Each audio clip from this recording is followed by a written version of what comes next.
Just ahead of the 4th of July, and we're looking at what it takes to become a U.S. citizen, specifically recent changes to the naturalization test. Changes some contend were needed, while others say they're making the test more difficult with questions even current citizens may struggle to answer. Raya Katane shows us how it's playing out in Minnesota. The path to American citizenship isn't the same for everyone, but there's one test every immigrant must pass to become a citizen. We took the test to people on the street in Minneapolis. I need to go back to school. How many amendments does the U.S. Constitution have?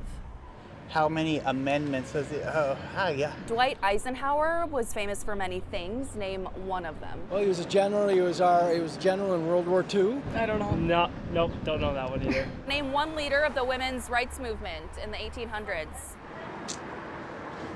Yeah, that's tough. Let me show you a page in the study guide. Laura Cooper is a retired attorney and professor. She now helps immigrants in Minnesota prepare for their oral exam to become a U.S. citizen. The questions themselves have been radically changed.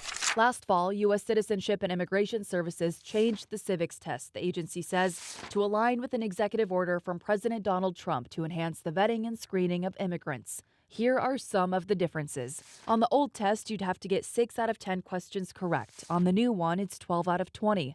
And the pool of possible questions, which are randomly selected, jumped from 100 to 128. I think it's designed to be more difficult to pass. Here's how some of the questions have changed. There's a question on the test of what is Benjamin Franklin famous for?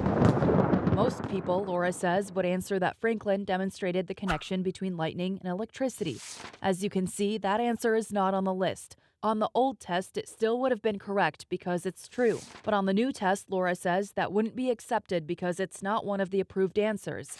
Other questions have become more difficult. The old version asks about the widely known First Amendment, while the new one asks about the 10th, which deals with the balance of power.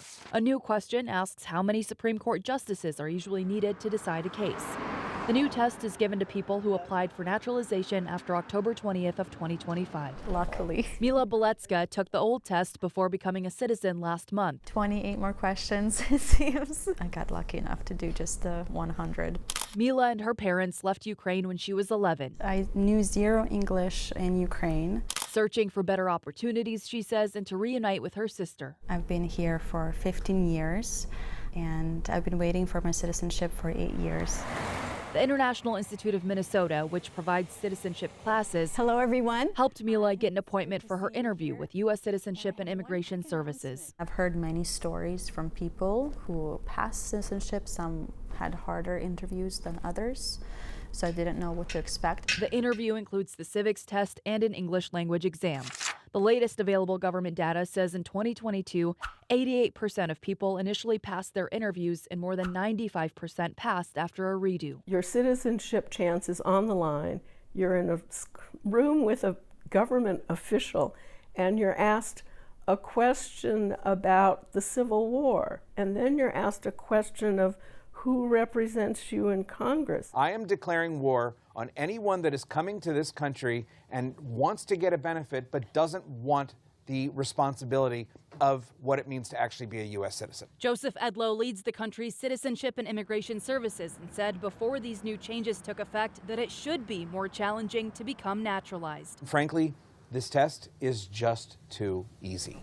Edlow says the test should be more thought-provoking and less coachable. I might even consider, if possible, write an essay on what does it mean to me to be an American. The argument that people who are foreign-born, that it's very easy for them to become a citizen or that it's too easy, I don't think reflects the reality of our immigration system. Anna Potratz-Acosta is an immigration lawyer and professor. She says naturalization is a long and complex process. Oftentimes, people have gone through years or decades of going through various processes in our immigration system in order to even reach the point where you're eligible to apply for naturalization. Sometimes there are many answers. At the International Institute, yeah, that's a hard one though. Citizenship classes continue preparing immigrants for the day they can finally take the test. The light at the end of the tunnel. A day Mila says she'll never forget. They tell you right away And yeah, they just said, you passed.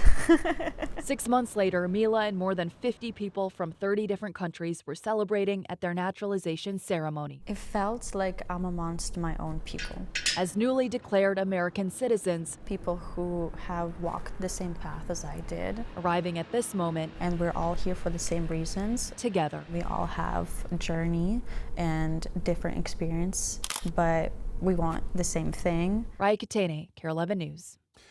U.S. Citizenship and Immigration Services also updated how it determines someone's good moral character.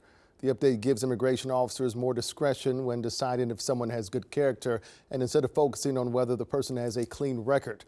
They also look for what the agency deems positive traits like community involvement, paying taxes, and stable employment.